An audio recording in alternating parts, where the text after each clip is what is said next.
अजिबात असं कधी मी बोललो नाही. ती ऑडिओ क्लिप मोडतोड करून समिती तयार केलेली आहे. त्याच्यामुळे त्या ऑडिओ क्लिपचा माझा काही एक संबंध नाही. आणि विरोधी पक्षाचे प्रभाव जिव्हाळी लागल्यामुळं मला बदनाम करण्याचा प्रयत्न करू लागले. कारण की तुम्ही 8 फेऱ्या झाल्या, 8ही फेऱ्याचा तुम्ही निवडणुकीचा निकाल जर पाहिला तर 8व्या फेरीला मी पुढं होतो. त्याच्यामुळं मला बदनाम करण्याचा प्रयत्न केला. आणि काय झालंय की विरोधीवाल्याला कुठेही चारा नाही लागला. सगळे पक्ष उभा होते, मित्र पक्ष असेल सगळे पक्ष, म्हणजे त्यांना वाटते विजय तसं झाला. हा त्यांची जिव्हाळी लागला. भारतीय जनता पार्टीच्या उमेदवाराला विकासावर विचारावर लोकांनी निवडून दिलंय. त्याच्यामुळे यांचं जिव्हाळी लागलेला प्रश्न आहे. त्याच्यामुळं वंचितचा इथं काही नव्हतं, संबंध नव्हता.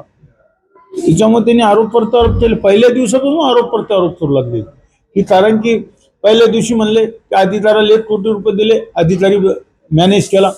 म्हणजे ईव्हीएम मशीन मध्ये घोटाळा केला. मला सांगा, जर घोटाळा केला असता तर मग MIMची कशाला निवडणूक आली असते? 33-36 लोक. वंचितची कशाला आले असते निवडून? म्हणजे पूर्णपणे बदनाम करायचं कसं भारतीय जनता पार्टीला आणि नारायण कुचेला हे सर्वस्वी चालू आहे. म्हणून या सगळ्या ऑडिओ क्लिप माझ्या षडयंत्र तयार करून केलेले आहे. मी याला बिनबुडाचे आरोप करण्याला तयार केलेले आहे. 2 तक्रारी केलेल्या आहे. अशा 2-3 आल्या आहे. मी तुम्हाला FIR आत्ता देतो. मी एक ऑडिओ क्लिप आली होती, जातीवाद बोललं म्हणून सनी मी त्याची FIR दाखल केली होती. असे मोडतोड करून केलेले आहे. मी तुम्हाला आत्ता FIR देणार आहे. मागचा एक अंबड पोलीस स्टेशनला दाखल केला, एक बदनापूर पोलीस स्टेशनचा. दोन्ही FIR मागचं होईल.